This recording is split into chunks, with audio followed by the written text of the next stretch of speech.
Good evening. This is CTV News for this Thursday, October 3rd. I'm Sonia Shrivastava. We begin with breaking news tonight from the Capitol.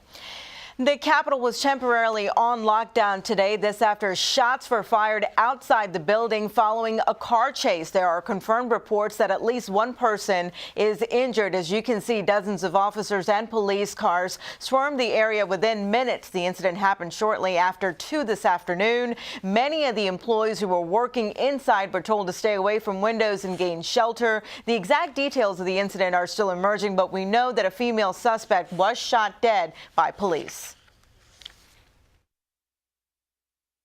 At this time, the scene is secure. Both scenes are secured. We initially locked down some buildings in the Capitol vicinity.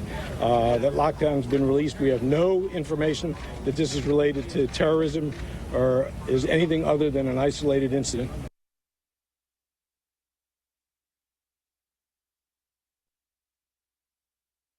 Now, police do believe that there are other suspects. CTV News will continue to follow the details and bring you the very latest tomorrow.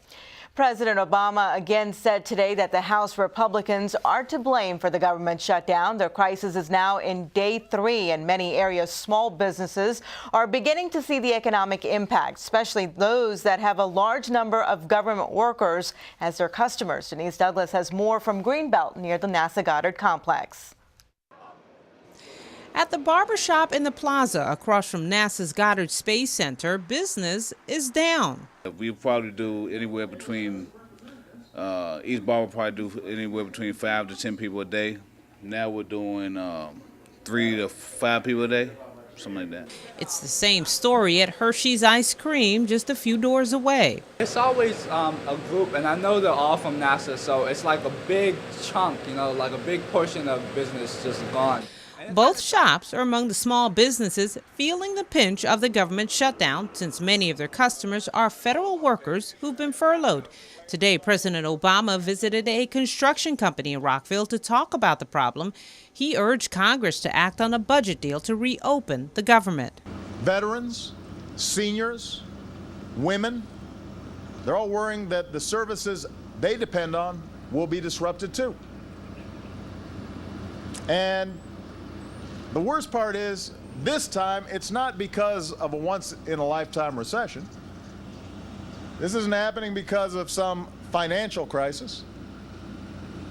It's happening because of a reckless Republican shutdown in Washington. Meanwhile, some businesses are trying to make the best of a bad situation by offering discounts and freebies like this one off of Goodyear Auto Shop's website. You can see if you've been furloughed and you buy an oil change for $19.95, you get free windshield wipers. As McKay finishes up his customer, he tries to stay positive, thinking about the coming days.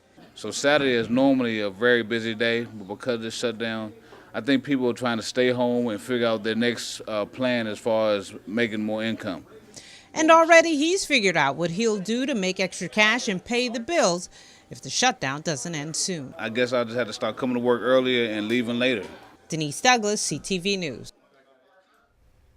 Now, despite the impact on federal workers and local businesses, all members of Congress will still receive their paychecks.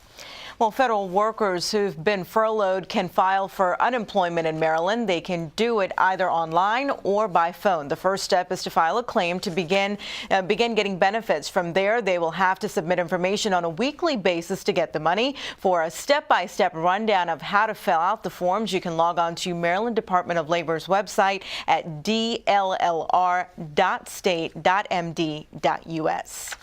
Well, about 9 million nursing mothers, infants, and children risk losing nutritional support if the shutdown continues. The federally funded program known as WIC would be the first food supplement program in Maryland to lose funding as a result of the crisis. WIC helps low-income women buy food for infants and children up to age 5. The USDA estimates the program can remain uninterrupted for a week or so, but will be unable to sustain much longer than that. CTV's freelance photographer Erica Cumber has utilized the services for the past 6 months. She says if the program isn't funded, it would affect her bottom line. Milk, so if we are to lose funding for WIC, then I would have to come out of pocket to pay for milk, which is very expensive. So it's outrageous how they pull from little kids first before they take from the adults first. I'd rather them take food from me rather than from my child. The USDA released guidelines allowing states to tap into additional funds that could keep the program running until the end of the month, but warns that agencies may still face funding shortfalls until Congress reaches a deal. Well, with the opening of the healthcare marketplace this week for uninsured individuals, Maryland officials are urging small business owners to take advantage of tax credits also offered through the Affordable Care Act. Officials and health advocates say the credits can help make purchasing group coverage more affordable. Jamal Lee can attest to that. He owns a small Laurel-based production company that employs 8 people. Without the Affordable Care Act and the credits, he couldn't afford health insurance for his workers. He bought coverage last year and says it was a blessing when months later his wife needed emergency surgery. During the process, we just considered it a godsend to have coverage, and you can imagine, anybody can imagine what it would have cost without it.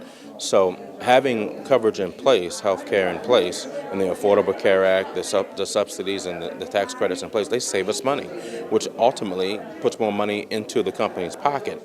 So at the hospital, I was like, what a blessing to have this in place. There is no more important subject than health. Why are we so aggressive on health care?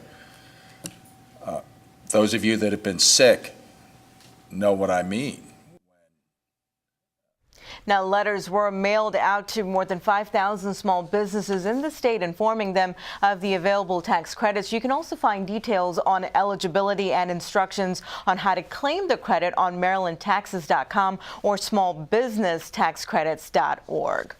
Well, if you've tried to shop online for health insurance and you've run into some glitches, well, you're not alone. Officials with the Obama administration say the federal health care website has been overwhelmed with millions of visitors. As a result, people have experienced delays or the inability to log on. Local health care centers like Silver Springs Community Clinic are hoping to minimize frustrations by encouraging residents to sign up on site. And all of our patients that come to Community Clinic Incorporated to come prepared to get information. Our navigators and our assisters are here, and they can spend the time to go through the process, explain what to expect since the portal is not working right now, but also to talk about what are some of the documents that they're going to need to bring to complete the applications. Now, Diaz says the process is easy and tells us what residents should bring to the clinic. It's very simple. What we want them to come in and sit down for a good 20 minutes with their navigators or the assisters, and they're going to answer a couple of questions, and they'll walk them through. Basically, they need to have a state issue ID with their picture and a way to prove their domicile, and that's it. They need to know their annual income. They don't have to have a pay stub with them, but if they have it, great. And if you haven't started shopping for the health plan that suits your needs, the website to go to is healthcare.gov. And you're watching CTV News. I'm Sonia Shrivastava.